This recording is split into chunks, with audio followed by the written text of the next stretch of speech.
नमस्कार दोस्तों, उम्मीद करता हूँ आप सब बिल्कुल ठीक होंगे। क्लास लेने के लिए आप सभी बिल्कुल तैयार होंगे और एक अच्छे प्रकार से आप चीज़ों को समझ रहे होंगे, सीख रहे होंगे और कोई दिक्कत आपको नहीं आ रही होगी।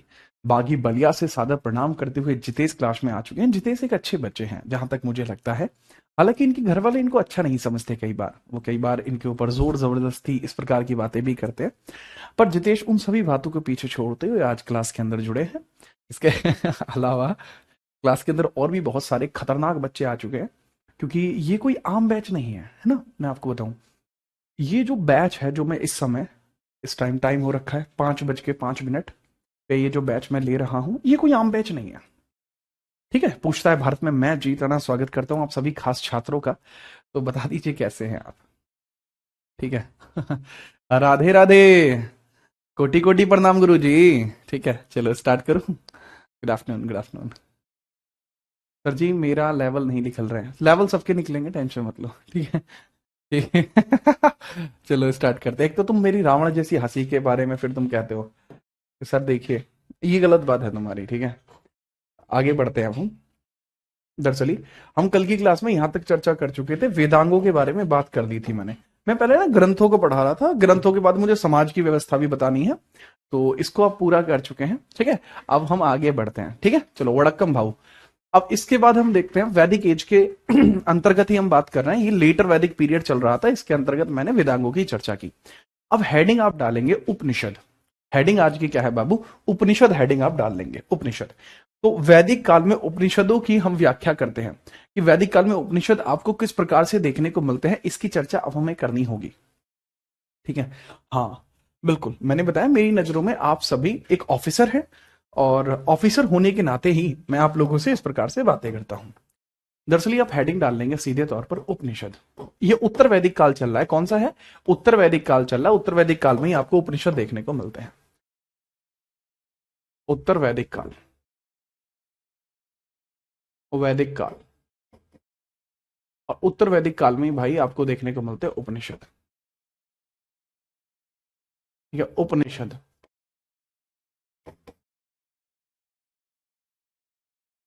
तो बाबू उपनिषद के बारे में समझने के लिए क्या आप तैयार हैं? निश्चित। तो उपनिषदों की संख्या कितनी है? लगभग उपनिषद 200 है। लगभग उपनिषदों की संख्या 200 है, परंतु हम सारे उपनिषदों को पढ़ नहीं पाए। सारे उपनिषदों को हम पढ़ नहीं पाए। 108 हैं जो हमारे मुख्य उपनिषद बने। ठीक है, जो मुख्य उपनिषद बने। हाँ भाई शिखा,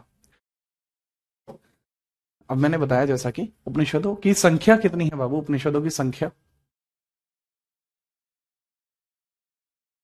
ठीक है, इसकी संख्या 200 है। परंतु इसमें से जिनको हम पढ़ पाए हैं वो 108 है। जिनको हम प्राप्त कर पाए, जिनको पूर्ण प्राप्त कर पाए हैं, वो 8 उपनिषद हैं। लेकिन जो प्रमाणित उपनिषद हैं, प्रमाणित उपनिषद हैं, प्रमाणित उपनिषद हैं,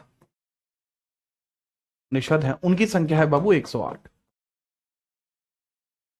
जो प्रमाणित उपनिषद हैं, दैट इज वेरीफाइड, वेरीफाइड जो उपनिषद हैं दैट इज 108। वेरीफाइड उपनिषद, जो वेरीफाइड उपनिषद हैं दे आर 108। वेरीफाइड उपनिषद कितने हैं बाबू? 108 है। नेक्स्ट इसके बारे में अगर हम बात करें तो इसको एक क्रम याद रखा जाता है, जो मतलब याद रखते हैं 42 102। एक क्रम याद रखना जाता है 42 102। अब 42 102 को आप कैसे याद रखते हो? देखो, 42 102 को ऐसे याद रखा जाता है कि आप 4 उपनिषद इसके अलग हैं, 2 उपनिषद इसके अलग हैं, और 102 उपनिषद इसके अलग हैं। ये जो उपनिषद हैं, जो 4 उपनिषद आपको इसके अंतर्गत देखने को मिलते हैं, ये बेसिकली वो उपनिषद हैं जो गद्यांश के तौर पर लिखे गए हैं। गद्यांश के तौर पर लिखे गए, गद्य के तौर पर, गद्यांश, गद्यांश के तौर पर लिखे गए हैं। सिर्फ गद्यांश, सिर्फ गद्य, सिर्फ गद्य, ओनली। ठीक है, प्रोज, ओनली प्रोज के तौर पर ये देखने को मिलते हैं। ओनली प्रोज के तौर पर देखने को मिलते हैं, ओनली प्रोज, ओनली प्रोज। 2 चंपू ग्रंथ देखने को मिलते हैं, 2 चंपू ग्रंथ है, चंपू, चंपू ग्रंथ है। चंपू ग्रंथ होते हैं जो प्रोज और पोइट्री दोनों होते हैं, जिसके अंदर गद्य प्लस पद्य दोनों का यूजेज किया जाता है। गद्य प्लस पद्य दोनों का यूजेज किया जाता है। इनको चंपू ग्रंथ बोला जाता है। इसके अंदर आपको प्रोज और पोइट्री दोनों देखने को मिलते हैं। Prose plus poetry, poetry poetry poetry दोनों आपको देखने को मिलते हैं, प्रोज भी पोइट्री भी। और 102 के अंदर आपको जो देखने को मिलता है दैट इज पद्य, ओनली पोइट्री। पोइट्री देखने को मिलती है, केवल पद्य है, ये केवल पद्य आपको देखने को मिलते हैं बाबू। तो सवाल इसी प्रकार से बनेगा कि केवल पद कितने हैं या केवल गद्य कितने हैं, इसी प्रकार से आप याद रख सकते हैं। ठीक है, चलिए केवल पद है, देख सकते हैं। इसको वर्स भी बोला जाता है कई बार, इसको वर्स भी आप बोल सकते हैं, ओनली वर्स, वर्स भी आप इसको देख सकते हैं, वर्स। इंग्लिश में इसको वर्स भी बोल सकते हैं, पोइट्री की जगह इसके लिए वर्स टर्म यूज होता है। चंपू का मीन क्या होता है, चंपू ग्रंथ क्या होते हैं बाबू? चंपू ग्रंथ जिसमें गद्य व पद्य दोनों देखने को मिलते हैं, उनको हम चंपू ग्रंथ के तौर पर जानते हैं, उनको हम चंपू ग्रंथ के तौर पर जानते हैं। ठीक है, याद रखना, गद्य और पद्य दोनों जिसको चंपू ग्रंथ के तौर पर जानते हैं। अरे पॉटरी नहीं होते, पॉटरी क्या होता है? वो चीनी बर्तन होता है पॉटरी, है ना? ठीक है, इसको नोट करो। नेक्स्ट, अब मुख्य उपनिषद की बात करूंगा, वो आपको 13 देखने को मिलते हैं। मुख्य उपनिषद 13 है। ठीक है, मुख्य उपनिषद कितने हैं बाबू? हमारे 13 हैं मुख्य उपनिषद। मुख्य उपनिषद 13 है, 13 है, 13। क्या होता है उपनिषद? उपनिषद क्यों होते हैं? क्या है उपनिषद? जरूरत क्या है उपनिषद की? सर ये हमारे कर्म कांड व दैनिक जीवन को दर्शाता है। आखिरकार हमारे जीवन का उद्देश्य क्या है, हमारे जीवन का परम उद्देश्य क्या है, मोक्ष की प्राप्ति कैसे हो सकती है, इन सभी बातों को यहां पर देखा गया है। ठीक है, चलिए। हाँ, जैसा मैंने बताया कि उपनिषद का ऑब्जेक्टिव क्या होता है, उपनिषद का ऑब्जेक्टिव क्या होता है, ऑब्जेक्टिव क्या होता है, यानी इसका मतलब है बाबू यहां उद्देश्य की चर्चा की जा रही है। इसका उद्देश्य क्या होता है? दरअसल इसका उद्देश्य कुछ इस प्रकार से आपको देखने को मिलता है कि यहां पर हम जीवन के अंदर प्राप्तियों की गणना करते हैं, प्राप्तियों की गणना करते हैं। जैसे जीवन का परम उद्देश्य क्या है, जीवन का परम उद्देश्य क्या है, जीवन का परम उद्देश्य क्या है, जीवन का परम उद्देश्य क्या है, परम उद्देश्य क्या है, मोक्ष की प्राप्ति कैसे हो सकती है, मोक्ष की प्राप्ति कैसे होती है, मोक्ष की प्राप्ति कैसे हो सकती है। तो ये हम इसको पढ़कर देखते हैं। बहुत सारे लोग कहते हैं कि अगर वेद पढ़ लिए तो आप बहुत ज्ञाता बन जाएंगे। नहीं, वेदों में तो कुछ ऐसा है ही नहीं, है ना? दरअसल अगर आप जीवन में मोक्ष की खोज में है, क्या होता है मोक्ष, मोक्ष की खोज क्या होती है, जीवन का अर्थ क्या है, वो सारी चीजें हमें उपनिषद में देखने को मिलती हैं। किसमें देखने को मिलती है? उपनिषद में देखने को मिलती हैं। ठीक है, याद रखना।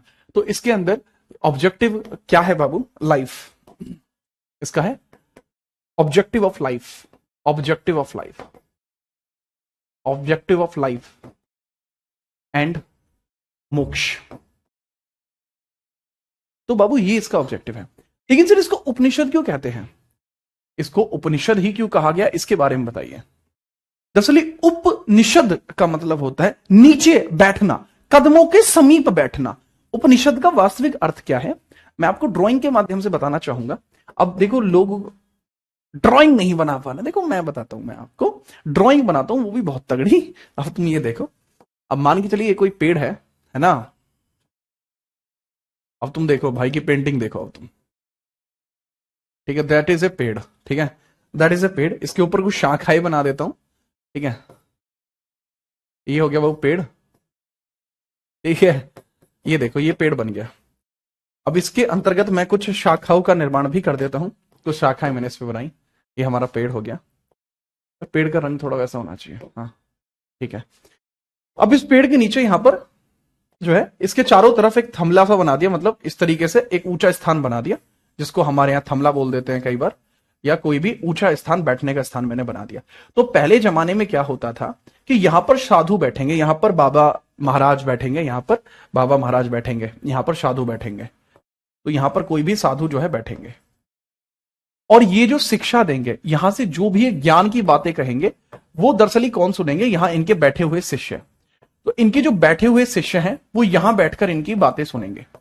तो यहां बैठ के इनकी बातें सुनेंगे, ये ज्ञान इनके पास तक पहुंचेगा। तो दरअसल ये इनके पैरों के समीप नहीं बैठ गए, ठीक है, पेड़ों के समीप, पैरों के समीप नहीं बैठ गए, पैर पैर लेग्स, पैरों के समीप, पैरों के समीप नहीं बैठे। हाँ, तो यही चीज जो होती है दरअसल यह उपनिषद के अंतर्गत काउंट की जाती है। जब शिक्षक के करीब बैठकर ज्ञान का अर्जन किया जाता है, ठीक है, जब शिक्षक के करीब बैठकर, नीचे बैठकर ज्ञान का अर्जन किया जाता है, वो चीज कहलाती है मेरे भाई क्या, उपनिषद। ठीक है, तो याद रखना, उपनिषद का जो शाब्दिक अर्थ है, उपनिषद का जो शाब्दिक अर्थ है वो क्या है, इसका जो शाब्दिक अर्थ है, इस शब्द का मतलब क्या है? तो बाबू इस शब्द का मतलब ही क्या होता है? उपनिषद, नीचे बैठना, उपनिषद नीचे बैठना। तो उपनिषद शिक्षक के करीब नीचे बैठकर ज्ञान की प्राप्ति, शिक्षक के करीब, शिक्षक या गुरु के करीब, गुरु के समीप नीचे बैठकर ज्ञान की प्राप्ति, बैठकर ज्ञान प्राप्ति, ज्ञान प्राप्ति। तो दरअसल ये जरूरी होता है, ज्ञान की प्राप्ति जरूरी होता है, इसको आप ऐसे रख लेना। ठीक है, चलिए, इनके अंतर्गत इनको वेदांत भी कहा जाता है, इनको वेदों का वेदांत कहते हैं, इनको वेदों का वेदांत कहते हैं, इनको वेदों का वेदांत भी कहा जाता है, इनको वेदांत भी कहा जाता है, उपनिषदों को ही, इनको ही वेदांत भी कहते हैं, उपनिषद ही वेदांत है। वेदांत क्यों है ये? वेदांत का मतलब क्या होता है? वेदांत, आप मनुष्य जीवन का अंतिम लक्ष्य है, मनुष्य जीवन का अंतिम लक्ष्य है देहांत से वेदांत, याद रख लेना, क्योंकि इसमें मोक्ष की प्राप्ति की व्याख्या की गई है, क्योंकि इसमें मोक्ष की प्राप्ति की व्याख्या की गई है, इस कारण से इसको वेदांत कहते हैं। काइंडली इसको इंग्लिश में नोट कर लेना, when the teaching is given by the teacher, when the teaching is given by the teacher, when the students are sitting to downwards to them, to downwards to them, then this is called as Upanishad. ठीक है, तो इसको आप लिख सकते हैं, when the teaching, when the knowledge is acquired by the students sitting downward to the teacher, that is called Upanishad. Upanishad also called as Vedanta, Vedanta, Vedanta. ठीक है, ये इस प्रकार से भी होता है। अब मैं कुछ प्रमुख प्रमुख बातों के बारे में बता देता हूं। ठीक है, चलिए सर,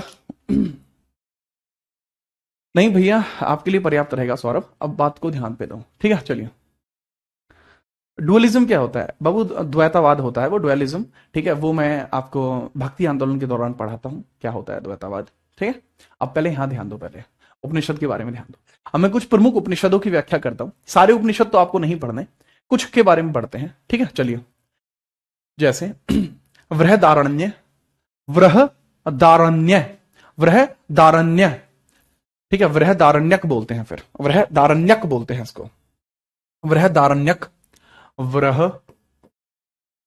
वृहदारण्यक उपनिषद, वृहदारण्यक उपनिषद। ये पेज और होगा, उपनिषद इसमें खत्म हो जाएगा, थोड़ा तेज तेज लिख लो बाबू। इसको बोलते हैं वृहदारण्यक, वृहदारण्यक उपनिषद। तो बाबू जो वृहदारण्यक उपनिषद होता है दरअसल ये लॉन्गेस्ट है, ये सबसे ज्यादा विस्तृत है, सर्वाधिक विस्तृत है, ये सर्वाधिक विस्तृत है, सर्वाधिक विस्तृत है।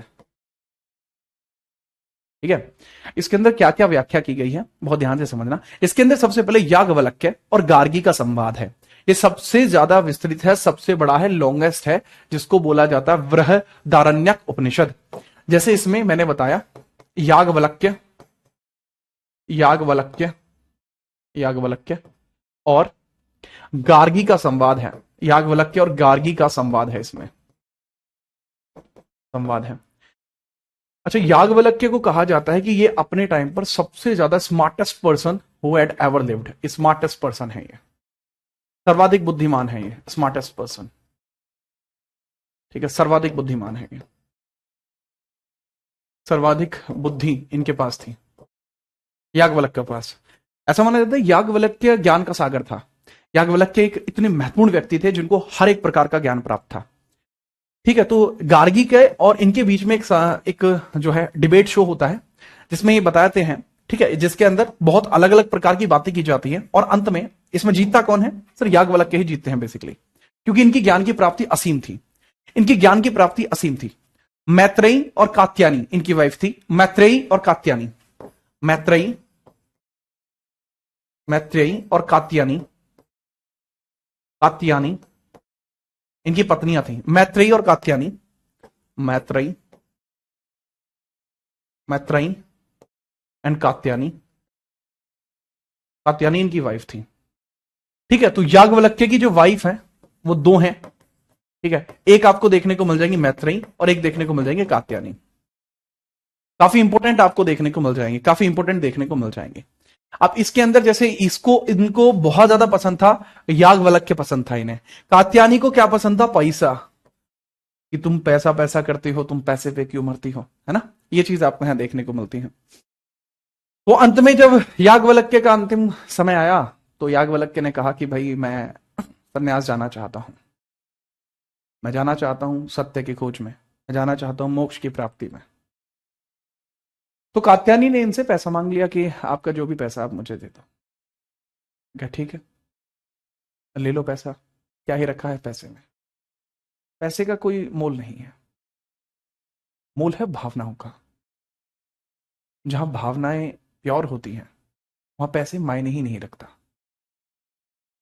मैत्रेयी ने पूछा कि याज्ञवल्क्य, अगर ये सब कुछ तुम हमें दे दोगे तो तुम कहां जाओगे?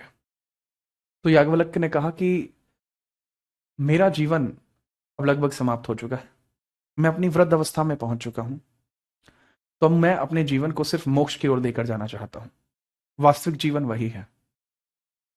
जब मैत्रेयी ने ये बातें सुनी तो मैत्रेयी ने कहा तो फिर मेरे लिए जीवन मायने नहीं रखता तुम्हारे बगैर। फिर उन्होंने कहा कि तेरे होने से ही तो मेरा होना है। और उसके पश्चात मैत्रेयी जी याज्ञवल्क्य के साथ चली जाती हैं। ठीक है, कहां?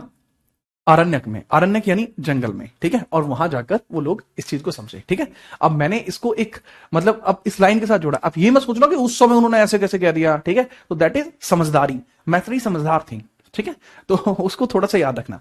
अच्छा, आप वो सुनते हैं कि तमसो मां ज्योतिर्गमय अस्तो मां सदगमय, हे माता सरस्वती हमें अंधेरे से लेकर जाइए प्रकाश की ओर। तमसो मां ज्योतिर्गमय, तमस से ज्योतिर की तरफ। ठीक है, तो याद रखना ये जरूरी होगा, ये आपको यही देखने को मिलता है। तमसो मां ज्योतिर्गमय अस्तो मां सदगमय, तमसो मां ज्योतिर्गमय, ज्योतिर्गमय। आपको जो श्लोक देखने को मिलता है सरस्वती जी का श्लोक है, ये आपको यही देखने को मिला है। तमस, तमस का मतलब होता है अंधेरा। तमसो मां ज्योतिर्गमय, ज्योतिर्गमय, तो ये श्लोक भी आपको यहीं देखने को मिलता है, ये श्लोक भी आपको यहीं देखने को मिलता है। ठीक है, चलो ठीक है, याद रखना। और कल एक बच्चा बार बार पूछा था सर ओम शब्द, ओम शब्द, भाई ओम शब्द यहां पर है, ओम शब्द यहां पर है मेरे भाई। ठीक है, ओम शब्द यहां पर है। जो बृहदारण्यक के उपनिषद है इसी के अंदर आपको ओम शब्द देखने को मिलता है, ओम शब्द देखने को मिलता है, ओम शब्द, ओम शब्द। तो जो ओम शब्द आपको यहां देखने को मिलता है वो आपको यहीं देखने को मिलता है, ओम शब्द। ठीक है, चलो इंपोर्टेंट, फटाफट नोट करिए। सानिया नोट करो, इसको नोट करिए। अब मांडुक्यो आपको देखने को मिलता है, मांडुक्यो, मांडुक्यो उपनिषद, मांडुक्यो। ठीक है, मांडुक्यो उपनिषद आपको देखने को मिलता है। देन मांडुक्यो, मांडुक्यो उपनिषद देखने को मिलता है, मांडुक्यो, मांडुक्यो, मांडुक्यो उपनिषद आपको देखने को मिलता है,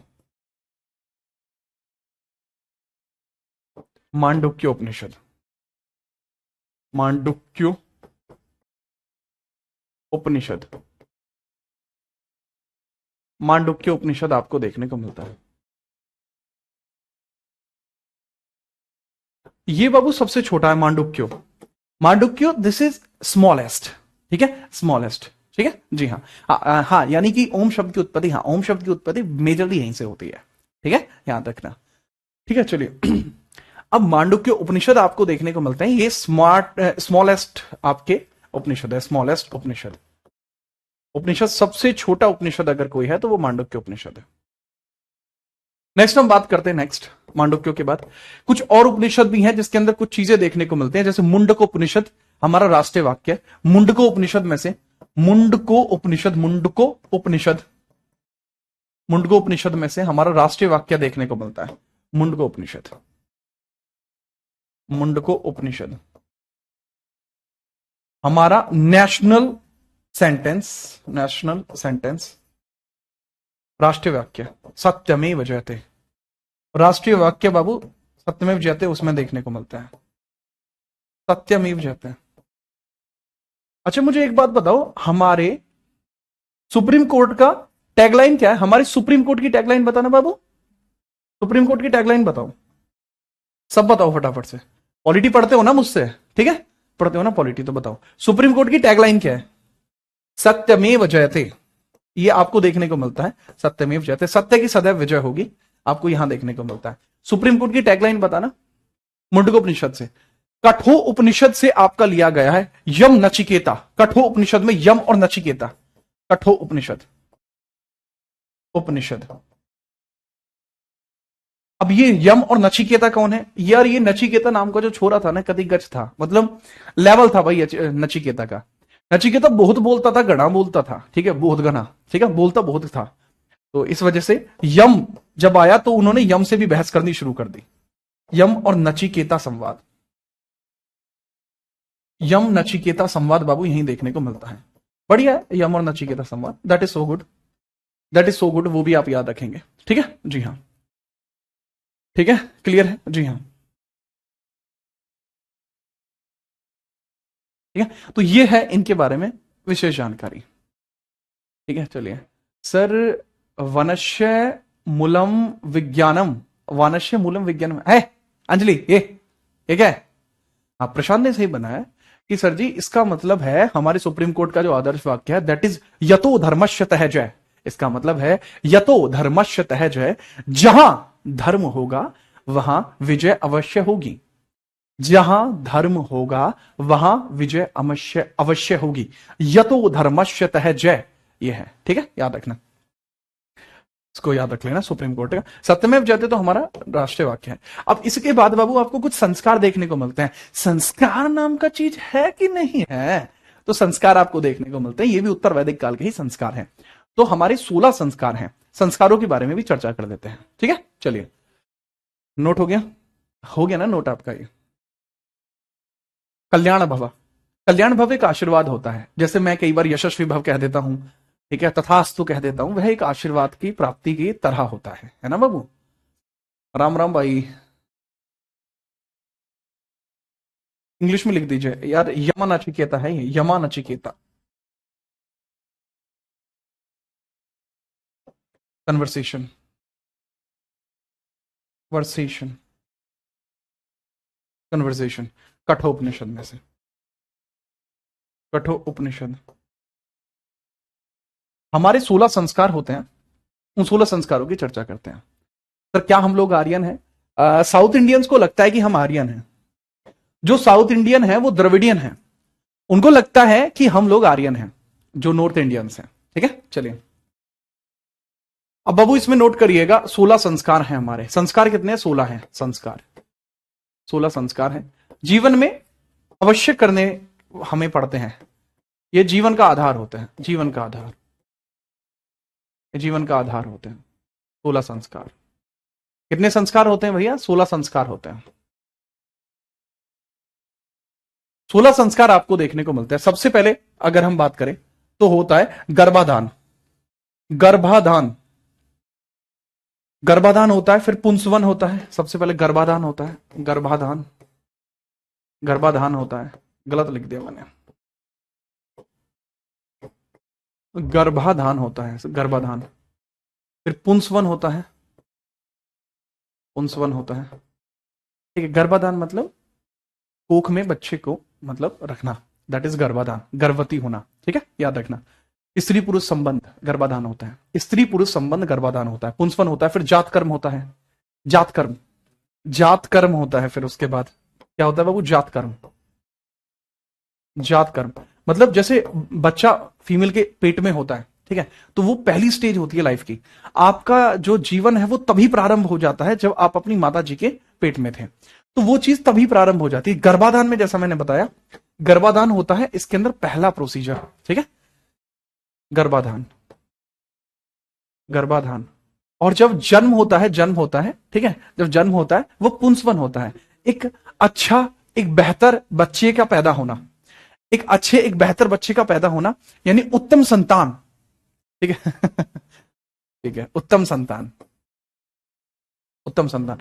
जब बच्चा पैदा हो जाता है उसके पश्चात उसको शहद खिलाया जाता है ना, उसको शहद खिलाया जाता है।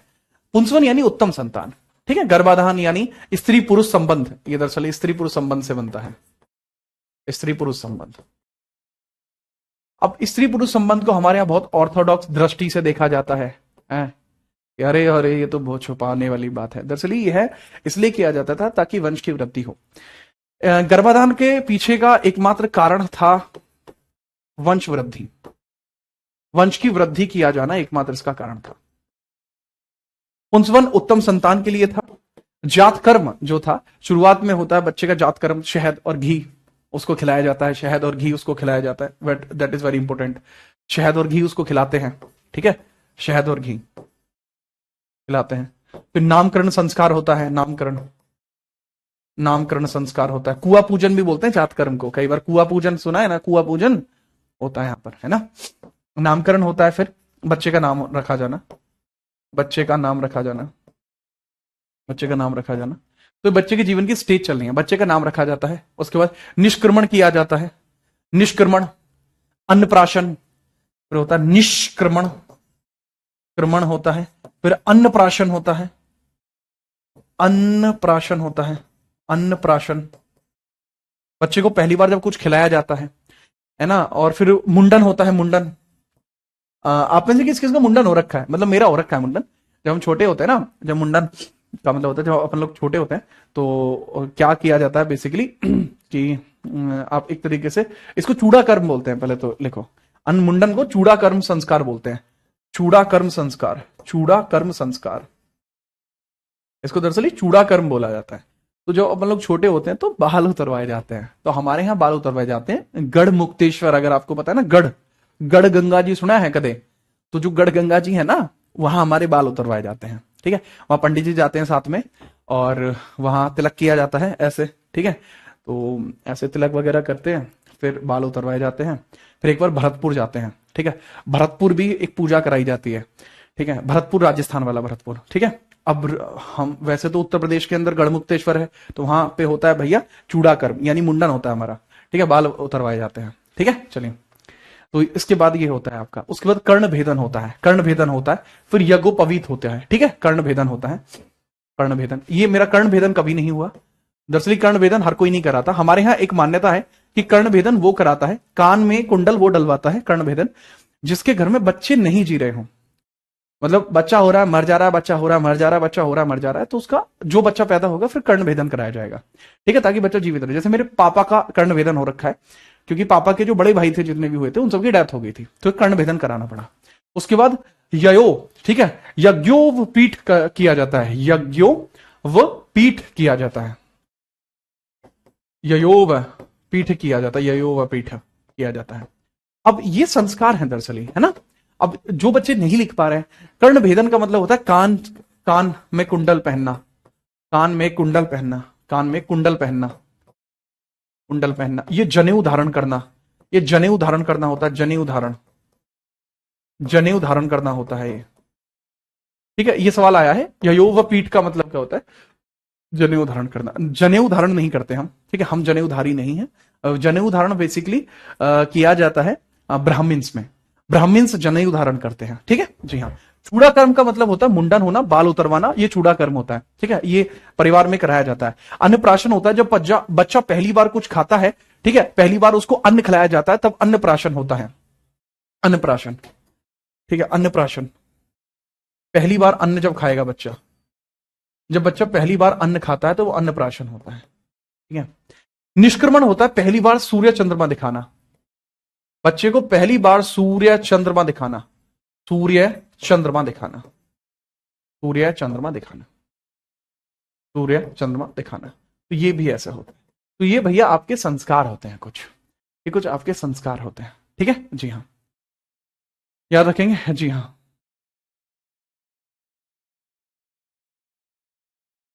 ठीक है, चलो। ययोवपीठ, हाँ, ययोवपीठ आपको देखने को मिलता है। ययोवपीठ आपको देखने को मिलता है। फिर समावर्तन होता है और फिर अंत्योष्ठी होता है, अंत्येष्ठी होता है। ठीक है चलो, ठीक है चलो। जी हाँ, भाई आपकी इच्छा है, ठीक है। इसको अब नोट करिए फटाफट से। कोई दिक्कत है तो बताइए, कोई दिक्कत है तो बताइए, कोई दिक्कत है तो बताएं।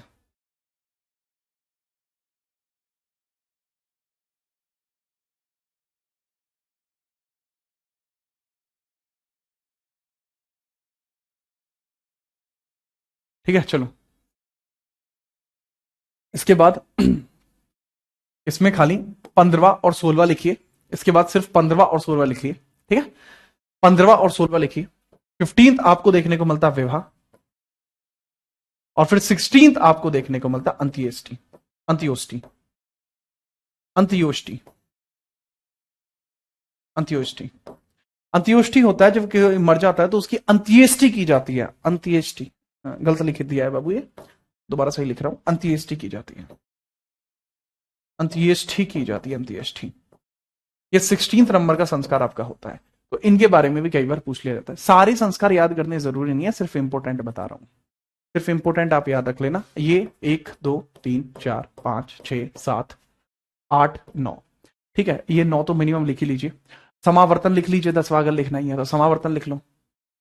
मातृक्षा भी होता है, अरे भाई उसकी जरूरत नहीं है, ठीक है। समावर्तन लिख लीजिए, समावर्तन लिख लीजिए, ठीक है। 10, ठीक है। बाकी जरूरी नहीं है बाबू, जो जरूरी है वो मैंने आपको लिखवा दिया है, कृपया करके लिख लीजिए, ठीक है। चलिए, क्या ये सवाल पूछा जाता है? ययोवपीठ आपके उत्तर प्रदेश सब इंस्पेक्टर परीक्षा 2021 में पूछा जा चुका है। जनेऊ धारण को क्या कहा जाता है? अंतिम जो होता है वो अंत्येष्टि होता है, ये भी पूछा जा चुका है। तो 2 सवाल इसमें बन चुके हैं, तो कृपया करके ध्यान दीजिए। अंत्येष्टि मतलब सिस्टम हाँ, अंत्येष्टि मतलब सिस्टम खत्म हो जाता है, ठीक है। चलिए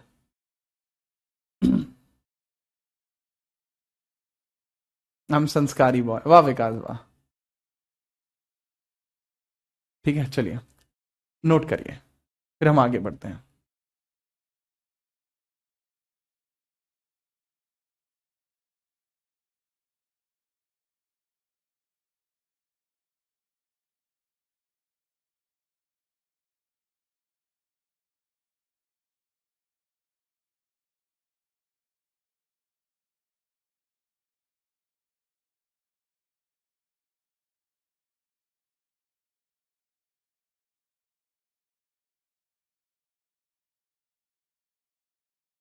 ठीक है चलो, लिख लिया। अब आप हेडिंग डालिए। जात कर्म भी किया जाता है, हाँ जात कर्म भी किया जाता है भैया, जात कर्म भी किया जाता है, लिख सकते हैं, जात कर्म भी होता है। मैंने बताया बाबू, मैं इंपोर्टेंट लिखवा रहा हूं खाली, ठीक है। बाकी आप छोड़ सकते हैं, कोई इशू नहीं है, ठीक है। बहुत बढ़िया।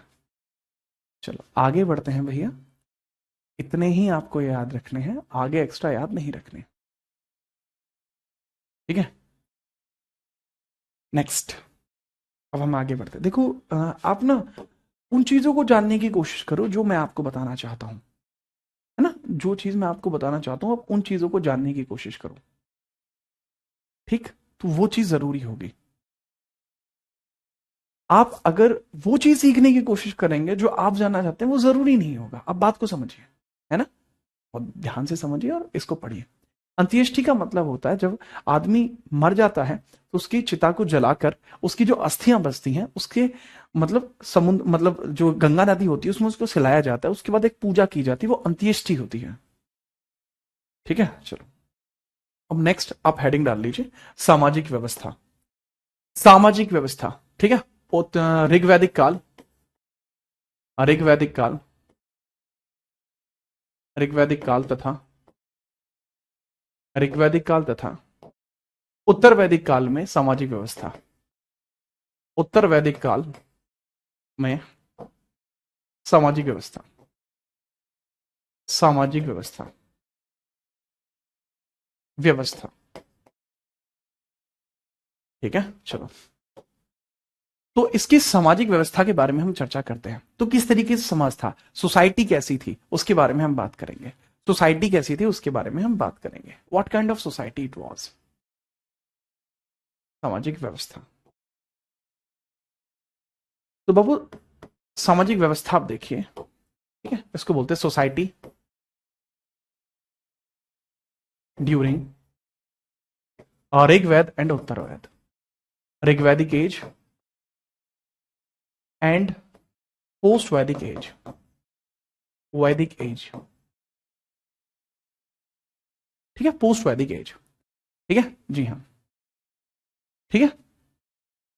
अब देखो सपना नहीं मान रही है, हैं?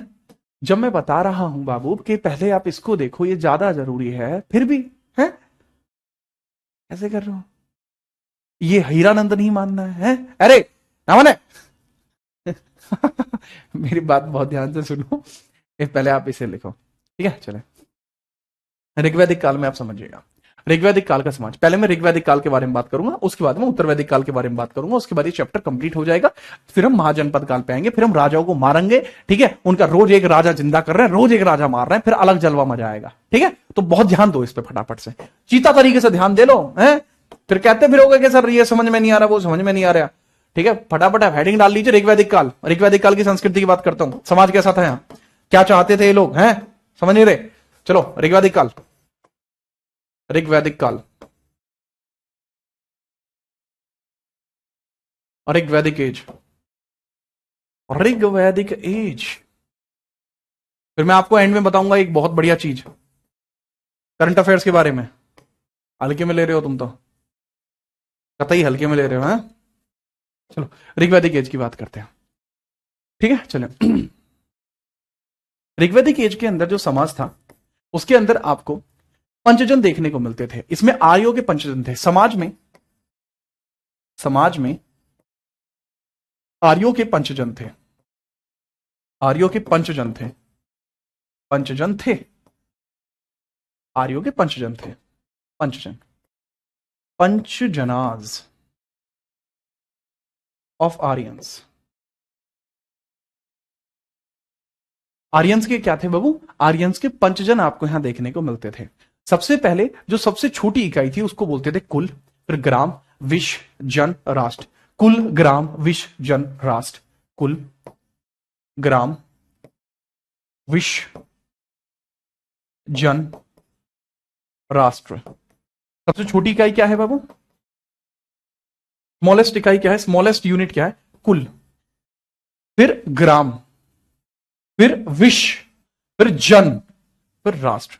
आज की डेट में आप सुनते हो ना कि आपका जनपद क्या है, ठीक है, आपका जनपद क्या है। तो वो जो जनपद है ना बाबू, आपका जो आपका जनपद है, जनपद, तो वो दरअसल यहीं से निकला है। वो शब्द जो जनपद निकला है वो यहां से निकला है। पंचजन का मतलब क्या होता है, इसके अंदर सोसाइटी 1 2 3 4 5, दिस इज पंचजन। पंचजन का मतलब होता है समाज के अंदर व्यवस्था कितने लेवल पर थी। जैसे अभी त्रिस्तरीय है, उस समय पंचस्तरीय थी। पंचस्तरीय सबसे छोटा कुल होता है। मैं एग्जांपल लेता हूं अपने यहां से, मैं अपना एग्जांपल लेता हूं। जैसे मैं हूं राणा, ठीक है। तो जैसे अब हम हो जाएंगे जीत राणा। अब जैसे मेरे पिताजी का नाम है रामकुमार, जैसे मेरे पिताजी का नाम है रामकुमार, ठीक है, मेरे पिताजी का नाम हो गया रामकुमार। तो यहां रामकुमार राणा और इनके जो भी पूरी फैमिली होगी, पूरी फैमिली जहां पे भी आपको ये राणा सरनेम हमारा दिख जाएगा, तो हम पूरा एक कुल हो जाएंगे, हम पूरा एक कुल हो जाएंगे। यानी पूरी एक तरीके से आप कह सकते हो, आप एक तरीके से कह सकते हो जैसे आप है, जैसे एक हमारे यहां शर्मा जी हैं, ठीक है, जो क्या नाम है छोरे का येड़ा, तो जैसे अपने अच्छा ये है आपके विक्रम शर्मा है, जैसे जैसे विक्रम शर्मा है अपने, ठीक है। तो इनका जो भी शर्मा सरनेम है वो हो जाएगा, इसके अंदर शामिल हो जाएगा। जैसे अपने चौधरी हैं, चौधरी हो जाएंगे अपने, ठीक है। ये जैसे सिंह है, विक्रम सिंह है, तो सिंह हो जाएंगे। तो इनके जो पूरी फैमिली होगी वो एक कुल कहलाएगी, पूरी एक फैमिली, ठीक है। अब जैसे रोशनी कुमारी है, ठीक है, तो जो पूरी कुमारी है वो पूरी फैमिली इनकी एक हो जाएगी, है ना, बात है समझ में। तो पूरी फैमिली। उसके बाद अब जैसे हमारे गांव में 2-3 अलग अलग गोत्र रहते हैं, ठीक है, 2-3 अलग अलग गोत्र रहते हैं, ठीक है। तो जो सारी के सारे गोत्र एक जगह अगर मिला दिया जाए तो वो एक ग्राम का निर्माण करेंगे। फिर विश्व जो होता है वो ब्लॉक लेवल पर होता है। जैसे आज की डेट में ब्लॉक है ना, आज की डेट का ब्लॉक, जैसे आज ब्लॉक देखने को मिलता है आपका, ब्लॉक इस तरीके से आपको देखने को मिलता है ये, ठीक है। चलिए इस तरीके से आपको देखने को मिलता है ये, जैसे ब्लॉक है आज की डेट में ब्लॉक। और जो आज की डेट में डिस्ट्रिक्ट आपको देखने को मिलता है वो जन है, ठीक है, याद रखना। अब इसको मैं ब्लॉक इसलिए नहीं लिख रहा क्योंकि इंग्लिश में भी इसको सेम लिखना पड़ेगा। इसको कुल बोलेंगे, कुल, इसको कुल बोलेंगे, कुल। इसको ग्राम बोलेंगे, इसको विश्व बोलेंगे, इसको जना बोलेंगे, जना बोलेंगे इसको, और इसको बोलेंगे राष्ट्र, राष्ट्र इसको बोलेंगे। तो भाई कुछ इस प्रकार से यह चला करता था। राष्ट्र अर्थात नेशन इसको कहा करता था। ठीक है, राष्ट्र यानी नेशन इसको कहा करते थे, इसको कहा करते थे। राइट, जी हाँ। ठीक है, जी हाँ। हाँ हो, आप अपने पिताजी का नाम ले रहे हो। हाँ भैया, उन्होंने ही मुझे इतना बड़ा किया है ना, तो पिताजी का नाम लेने में मुझे अच्छा ही लगता है। ठीक है, चलो। तो जो कुल था वो दरअसल एक प्रकार से परिवार ही था। कुल था एक प्रकार से परिवार ही था, एक परिवार ही एक कुल था। ठीक है, जी हाँ। हाँ बिल्कुल।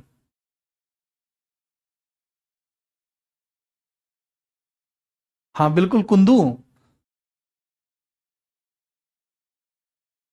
विक्रम तिवारी हूं। अरे तिवारी जी, काहे टेंशन ले रहे हैं? हाँ, चलिए।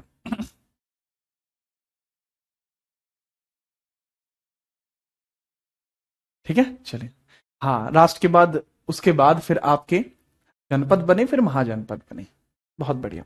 तो ये आपके पंचेव चलते थे। इसमें सबसे छोटी इकाई होती थी, सबसे छोटी इकाई कुल होती थी। सबसे छोटी इकाई, छोटी इकाई, ये सबसे छोटी इकाई होती थी। और बाबू ये सबसे बड़ी इकाई होती थी। ठीक है, सबसे बड़े, सबसे बड़ी इकाई होती थी, है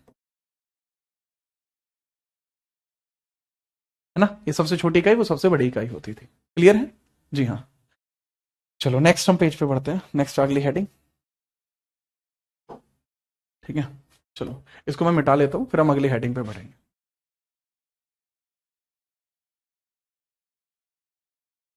ऋग्वैदिक काल के बारे में चर्चा करते हुए,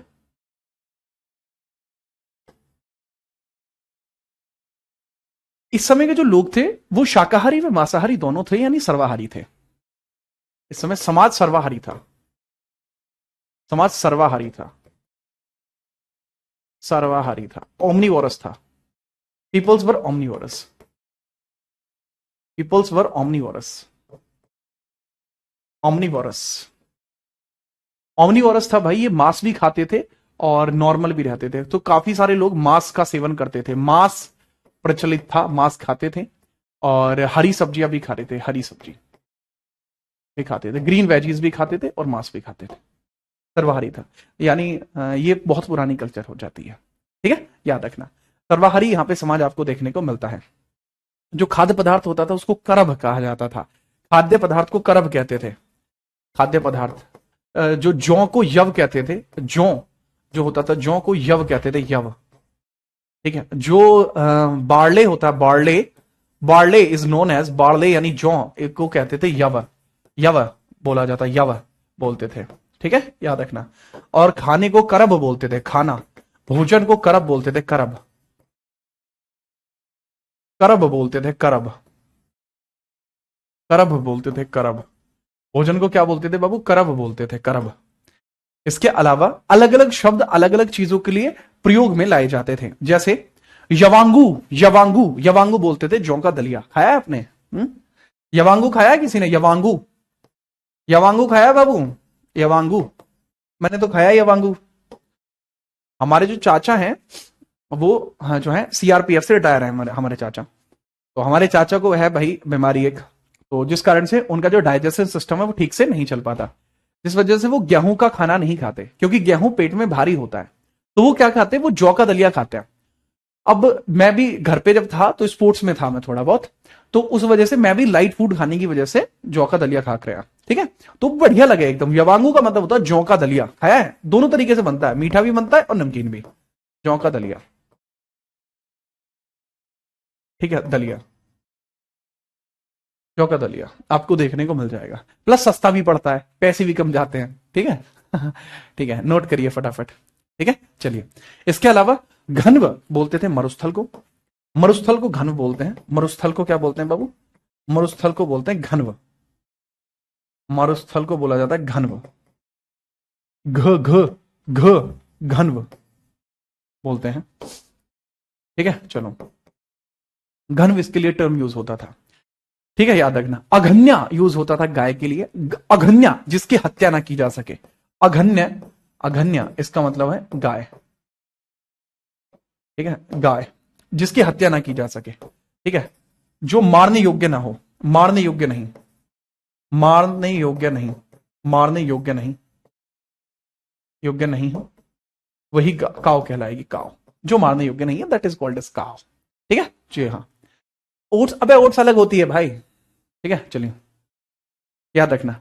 पारावत बोलते थे समुद्र को, उस समय पारावत किसको बोलते थे, समुद्र को पारावत बोला जाता था, समुद्र को पारावत, समुद्र को पारावत बोलते थे, समुद्र को पारावत, समुद्र को पारावत बोलते थे, समुद्र को बोलते थे पारावत, पारावत। एक बहुत तगड़ा टर्म यूज किया जाता है, एक बहुत तगड़ा टर्म यूज किया जाता है, वैकनाट, वैकनाट, वैकनाट एक टर्म यूज किया जाता है, वैकनाट। अब मुझे एक बात बताओ, ऐसे कितने लोग हैं जो नाट जानते हैं? हमारे यहां एक शब्द चलता है कि भाई नाट छजी नहीं करती, हमारे यहां एक शब्द कहते हैं कि भाई नाट ना छजती, न्यू है ना छजती नाट। तो नाट कितने लोगों को पता है कि नाट किसे कहते हैं? जो आप नाट जान जाओगे तो आप समझ जाओगे मैं क्या कह रहा हूं। अच्छा, उस समाज के बहुत सारे शब्द आज भी हमारे समाज में चलते हैं, जैसे नाट चलता है, जैसे मैंने बताया, ठीक है चले। तो फटाफट मुझे ये बताओ कि नाट कितने लोग जानते हैं कि नाट नहीं छजती ऐसे कहते हैं, तो क्या है नाट? सर ओट्स भी काफी टाइप के आते हैं भैया, हमने आज तक खाए ना है ना ओट्स, तो हमें पता नहीं है। हमें तो भैया रोटी मिल जाओ और नॉर्मल छोटा मोटा उसकी गल चटनी वटनी मिल जाओ, उतना बहुत है जी, ठीक है। हाँ बताओ फटाफट, नाट जानते हो क्या होती है नाट? क्या बे? नाट, नाटक, ये तो बड़ा एकदम, सर नहीं पता। अरे नाट क्या होती है? नाट होती है बेसिकली ऐसी जमीन, ऐसी जमीन जिसके लिए आपको पेमेंट ना करना पड़ा हो, या ऐसा धन जिसके लिए आपको पेमेंट ना करना पड़ा हो। कई बार क्या होता है कि जब लड़की की शादी होती है तो लड़की शादी में जो दहेज लेके आती है, तो दहेज के अलावा कई बार वो जब जो मतलब मान के चलो ऐसी कोई परिवार है जिसमें वो अकेली लड़की है, अब अकेली लड़की की जो पापा है उसकी डेथ हो जाती है, तो जो जमीन है वो तो उस लड़की की हुई, तो वो जमीन भी उसी लड़के को मिल जाती है, तो वो दरअसल ही नाट होती है, ठीक है। ऐसा फ्री का पैसा, एक तरीके से कहोगे तो फ्री का पैसा नाट होती है, ठीक है, फ्री का पैसा होती है नाट, ठीक है। हमारे यहां नाट बहुत ज्यादा शब्द चलता है, फ्री का पैसा। तो इसको जो है सूदखोर, जो है सूदखोरों को वैकनाट बोलते थे, सूदखोर, ठीक है, सूदखोरों को वैकनाट बोलते थे, सूदखोरों को, यानी जो इंटरेस्ट पे पैसा उठाते थे, जो इंटरेस्ट पर पैसा उतराते थे, इंटरेस्ट पर पैसा देते थे, जो इंटरेस्ट पर पैसा देते थे, सूदखोर जो होते हैं आज के डेट में, उनको वैकनाट बोलते थे, ठीक है, वैकनाट बोलते थे। उर्वरा कृषि भूमि को बोलते थे, उर्वरा, उर्वरा किसको बोलते हैं भाई? उर्वरा ये कृषि भूमि को, एग्रीकल्चर लैंड, एग्रीकल्चर लैंड को बोलते हैं, एग्रीकल्चर लैंड को यही बोलते हैं, ठीक है जी हाँ। इसके अलावा बहुत सारे टर्म और भी हैं, बहुत सारे टर्म और भी हैं, जैसे सोमरस। जी सुनते कान खड़े हो गए तुम्हारे भी, सोमरस क्या चीज है?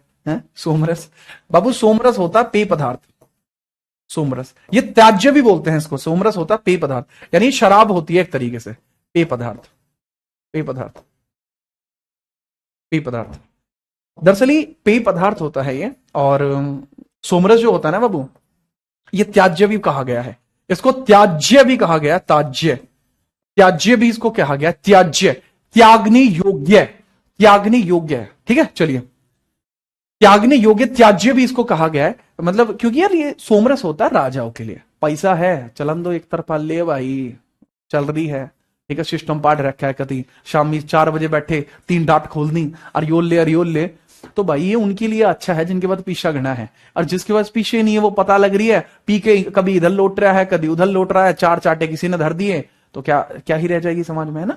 तो इसलिए त्याज्य कहा गया कि भाई जिसके पास पैसा है वो पिए, लेकिन जिसके पास नहीं है वो इसको त्याग दे।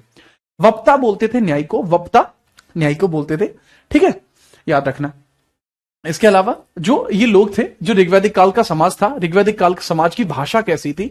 ऋग्वैदिक काल समाज की जो भाषा थी, समाज की भाषा वो दरअसल थी संस्कृत, वो संस्कृत बोलते थे, संस्कृत बोलते थे, संस्कृत जो लैंग्वेज थी, समाज की भाषा जो थी, समाज भाषा वो थी कैसी बाबू? संस्कृत थी, संस्कृत, संस्कृत थी। अब जो वस्त्र पहनते थे, या तो ये ऊन के पहनते थे, या सूती पहनते थे, या ये हिरन की खाल भी पहनते थे, मृग चर्म भी पहनते थे, मृग चर्म भी पहनते थे, ठीक है, याद रखना। तो मृग चर्म भी यहां पे पहनते थे। अच्छा, कुछ और शब्द भी हैं जो आपको देखने को मिलते हैं, उन और शब्दों को भी देख लीजिए। वो आप ना, मैं स्लाइड दे देता हूं, आप घर से उसे नोट कर लेना उन अन्य टर्मों को। ये बाबू कुछ टर्म है, ये आप देख सकते हैं। अब इसमें जितने टर्म आपको समझ में आ जाए उनको समझ लेना, वरना कल की क्लास में आके मैं इसको आपको एक्सप्लेन कर दूंगा। इस वाली चीज को मैं कल आके एक्सप्लेन कर दूंगा, आप इसको देख लेना बस थोड़ा सा, है ना। इस वाले को सिर्फ देख लेना, मैं आके इसको एक्सप्लेन कर दूंगा अगली क्लास में। ठीक है, आज की क्लास यहीं तक रहेगी, आप इसको पढ़ लेना। व्रजपति होता है चारागाह भूमिका, ठीक है। अब जीव ग्रीब पुलिस अधिकारी, छत्री इसको चैम्बरलैन बोलते हैं, ठीक है, चैम्बरलैन, ठीक है, चैम्बरलैन बोलते हैं छत्री को। सेनानी, स्थापति, ग्राममणि, भग दुग्धा, ठीक है, कुलपति, महिषी, स्पास, सूता, मध्यमाशी, तक्षण, तक्षण नाई को बढ़ई को बोलते हैं। पालगाल मैसेंजर, संग्रहरित कोषाध्यक्ष, जो गोविंदगढ़ वनों का अध्यक्ष। अवक्षपा लेखक को बोलते हैं, अवक्षपा, अवक्षपा बोलते हैं लेखक को बोलते हैं। नाई को क्या बोलते हैं? वक्ता, वक्ता बोलते हैं नाई को। लिखा हुआ नहीं है बाबू इसमें, मैं क्या करूं, इसको स्लाइडों पे है ही नहीं इतनी जानकारी। नाई, वक्ता बोलते हैं नाई को, ठीक है, नाई, नाई को बोलते हैं वक्ता, ठीक है। तो इसको आप नोट कर लेना, दोनों ही चीजें नोट कर लेना बाबू। वक्ता बोलते हैं नाई को, ठीक है। और ये टर्म इस तरीके से आप देख सकते हैं, ठीक है। तो आज के लिए इतना ही रहेगा। आर्ट एंड कल्चर करा देना रहा, जब एक बार कह दी ना लाड ले आर्ट एंड कल्चर करा देंगे, फिर टेंशन की बात को नहीं, बात जवान की है, अब वो मैंने आपको दे दी है। चैम्बरलैन का मतलब क्या है, कल की क्लास में देख लेंगे इससे आगे। कल आपका वैदिक एज कंप्लीट हो जाएगा, कल की क्लास में हम क्वेश्चन भी लगाएंगे और वैदिक एज को समझाएंगे भी आपको, इसको पूर्ण कर देंगे कल की क्लास में। मेरे ख्याल से आपको ये क्लास पसंद आई होगी। अब मुझे बस फटाफट से ये बता दो, मतलब 1 मिनट के अंदर मुझे ये बता दो कि आप में से कितने ऐसे छात्र हैं जो एसएससी के लिए चाहते हैं कि मैं एसएससी के लिए भी कुछ एक्स्ट्रा करूं, यूपीएसआई के लिए कुछ एक्स्ट्रा करूं और एनटीपीसी के लिए कुछ एक्स्ट्रा करूं। मतलब जो चीजें चल रही हैं वो तो चलेंगे ही चलेंगे बाबू, लेकिन मैं कुछ 3 एग्जाम्स बोल रहा हूं। ये 3 एग्जाम इस साल में बहुत जल्दी होने वाले हैं, तो आप किस एग्जाम पर चाहते हैं कि मैं आपके लिए अच्छा करूं और ज्यादा, इतना तो होगा ही, ठीक है, आपसे बताया जा रहा है। सर शॉर्ट में मॉक प्रो, भाई हमारे यहां शॉर्ट में कुछ नहीं करता मैं ऐसे ही करता हूं, ठीक है, प्राइम लेवल पे ही पढ़ता हूं, ठीक है। चलिए मेरी सर अपनी क्वालिफिकेशन बता दीजिए, आप गूगल कर सकते हैं मेरी क्वालिफिकेशन हाँ आप मुझे गूगल कर सकते हैं, ठीक है, हाँ ठीक है। No if no but only but अरे बहुत मारूंगा तो मैं, नो इफ नो बट है सर। यूपीएसआई के लिए करिए, ठीक है, यूपीएसआई के लिए हो जाएगा, सीजीएल एनटीपीसी, ठीक है, ओनली यूपीएसआई, ठीक है। UPSI, group D UPSI, NTPC, CGL UPSI, okay, DPSP UPSI, okay, we have UPSI aspirants so much. CGL के भी बहुत सारे हैं, ठीक है। अच्छा फिर आपको क्या करना है, आपको जो भी एग्जाम के लिए करना है कि आप चाहते हो यूपीएसआई पे करूं या सीजीएल पे करूं या एनटीपीसी पे करूं, बाबू आपको 3 वीडियो देखने को मिल रही हैं, ये सीजीएल की, ये यूपीएसआई की और ये एनटीपीसी या ग्रुप डी की। आपको जो भी लगता है कि इसके ऊपर मैं कुछ एक्स्ट्रा करूं, आप इनमें से जिस भी वीडियो के नीचे जाके कमेंट कर दोगे। ये वीडियो तो अभी 19 सेकंड पहले डली है, तो इस पे कोई व्यू नहीं है, 0 व्यू है अभी, 19 सेकंड पहले डली है अभी। तो आपको जो भी वीडियो तगड़ी लगे, आप इन तीनों के बारे में चाहते हैं तो तीनों पे कमेंट कर दो, मैं तीनों के बारे में ही चीजें स्टार्ट कर दूंगा और इस लेवल पे स्टार्ट करूंगा कि इस बार आपकी नौकरी आपसे, ठीक है, अगर आपका पड़ोसी भी चाहेगा तो वो भी नहीं छीन सकता, ठीक है। कुछ इस तरीके का मैटर बांध देंगे जिसका कोई मतलब नहीं है, ठीक है, एक तरफा माहौल पूरा अलग, ठीक है। तो इसमें जिस भी वीडियो के नीचे जाके आप कमेंट करेंगे उस हिसाब से चीजें आपकी स्टार्ट हो जाएंगी, है ना। सर जिबली आर्ट लगाओ, जिबली आर्ट चिल्ड्रन देखते हैं भाई, ठीक है, ये चिल्ड्रन की खेलने की चीजें, जिबली विबली, ठीक है, हम जिबली विबली नहीं देखते, ठीक है, हम तो पूरे प्राइम आदमी हैं जी, ठीक है। सर यूट्यूब चैनल का नाम बता दीजिए, जो आपको अच्छा लगे वो आप सर्च कर सकते हैं, जीत राणा जीएस भी सर्च कर दोगे तो काम चल जाएगा, ठीक है चलिए आप कल मिलते हैं, अच्छे से पढ़िए लिखिए, कल मुलाकात करेंगे, ठीक है। और कोई भी मैटर हो, नोट्स भी डाल दिए हैं टेलीग्राम पे, वो भी देख लेना, ठीक है। सर मैं आपका पुराना छात्र हूं यूपीएसआई का विक्रम, तो फिर ये मान लो सिलेक्शन अब होके ही मिल रहेगा, और मैं आप सबका इंतजार और कर रहा हूं कि आप यहां 2 सितारे लाओ या 3 सितारे लाओ, इंतजार है आपका, जो सितारे पहले आएंगे पहले यहीं से शुरू होगा, ठीक है। चलिए आप कल मिलते हैं, जय हिंद, वंदे मातरम।